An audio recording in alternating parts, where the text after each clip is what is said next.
Dans le prochain épisode de Demain nous appartient. À l'hôpital, Chloé découvre le cadavre d'un collègue de travail.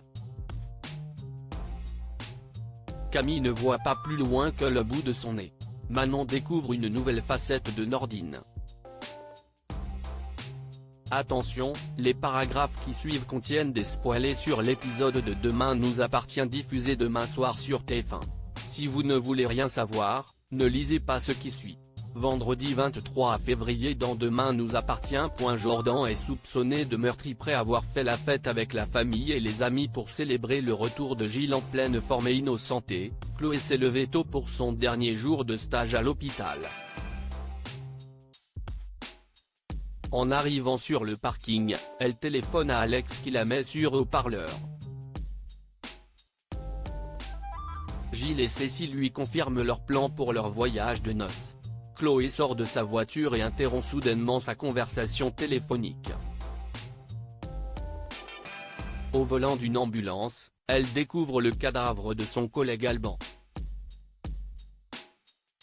Chloé alerte aussitôt la police qui arrive sur place. Karim l'interroge sur l'identité de la victime. Il s'agit d'Alban, un ambulancier de 30 ans, dont la petite amie infirmière, Laure Cotentin, est de service aujourd'hui. Pour Chloé, il semblait être un couple sans histoire. Après avoir fait les relevés, Damien déclare qu'Alban n'est pas mort sur le coup. Il a été poignardé, mais aucune trace de l'arme du crime. Karim et Chloé rentrent à l'hôpital pour annoncer le décès d'Alban alors. Cette dernière raconte l'avoir vu la veille pour la dernière fois. Ils ont dîné ensemble avant son service de nuit. Laure n'a rien remarqué d'anormal. Quelques minutes plus tard, Laure débarque à l'hôpital. Laure lui raconte ce qui s'est passé, avouant qu'elle n'a pas osé dire à la police qu'elle s'était disputée avec Alban la veille. En effet, son petit ami lui a fait une crise de jalousie. Laure encourage Laure à le dire à la police pour les aider à avancer dans leur enquête. Pendant ce temps, Karim se rend au Spoon car un client a voulu lui signaler une altercation la veille avant de se raviser. Il montre une photo d'Alban à Bart, qui confirme sa présence la veille, ainsi qu'à Audrey, qui n'était pas de service ce soir-là. Bart raconte avoir été témoin d'une embrouille entre Alban et Jordan.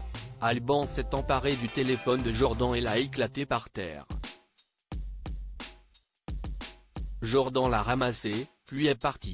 Karim suppose que Jordan avait une aventure avec Laure. Audrey tombe des nues. Karim tente de joindre Jordan pour le voir le plus vite possible.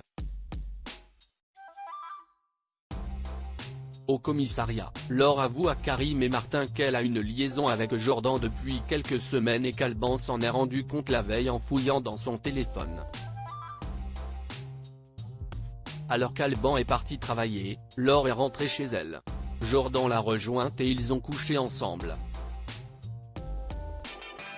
Le lendemain matin, quand Laure s'est réveillée, Jordan n'était plus là. Toutefois, elle pense qu'il est innocent. Une fois Laure partie, Karim avoue à Martin que Jordan aurait bien le profil du coupable. Il décide de lancer une perquisition. Le soir, quand Jordan rentre enfin chez lui après avoir été injoignable toute la journée, Audrey et Damien lui tombent dessus. Il l'informe que la police le recherche afin de l'interroger dans une affaire de meurtre. Jordan explique qu'il a confié son téléphone à une boutique de réparation car son écran est cassé. Au même moment, la police frappe à la porte et lance une perquisition. Karim reproche à Damien de ne pas l'avoir prévenu du retour de Jordan. Damien se défend en affirmant que le jeune homme vient juste de rentrer. De son côté, Jordan affirme à sa mère qu'il n'est pour rien. Elle le croit. Pourtant, la police finit par retrouver un couteau, caché dans les affaires de Jordan. si celui-ci assure qu'elle ne lui appartient pas, la lame correspond parfaitement à celle qui a tué Alban. Camille et Diego deviennent complices au domaine, Diego voit Camille en train de nettoyer des fûts toute seule. Il s'étonne que Philippine lui ait demandé de s'en charger seule, d'autant que c'est une tâche qui peut attendre. Il n'a d'ailleurs pas peur de dire ce qu'il pense à Philippine elle-même, contrairement à Camille, qui n'ose pas se plaindre. Philippine rétorque que Camille peut très bien s'en occuper, puis menace Diego de renvoi. Ayant observé la scène de loin, Victor recadre Philippine. Cette dernière explique qu'elle ne supporte pas le piston, et surtout, elle ne supporte pas que son associé lui ait imposé sa décision. Mais Victor n'a pas l'intention de revenir dessus. Au même moment, Charles débarque, remarquant la tension qui règne entre eux, même si Philippine prétend qu'il n'y a rien de grave. Plus tard, Camille et Diego déjeunent ensemble au Spoon.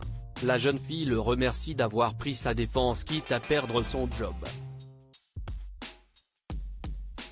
Elle n'a pas l'habitude qu'on soit sympa avec elle. Diego déclare qu'il est prêt à se battre contre l'injustice dont elle est victime. Les deux ados deviennent complices. Au même moment, Maud les aperçoit ensemble à travers la porte vitrée. Elle revient sur ses pas, en larmes. Roxane et Sarah fêtent les 1 an de leur fille. Même si Roxane est toujours aussi stressée à l'approche de la fête des 1 an d'Enora, Sarah tente de la rassurer, certaine que tout va bien se passer. Bart est le premier à arriver, ayant acheté un chat japonais porte-bonheur. Mais comme il est en céramique, Roxane trouve que c'est trop dangereux pour leur fille.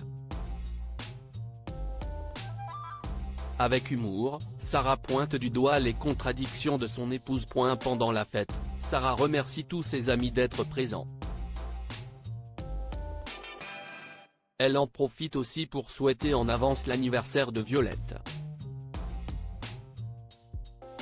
Roxane lui offre une montre. Après la fête, Sarah souligne que tout s'est bien passé.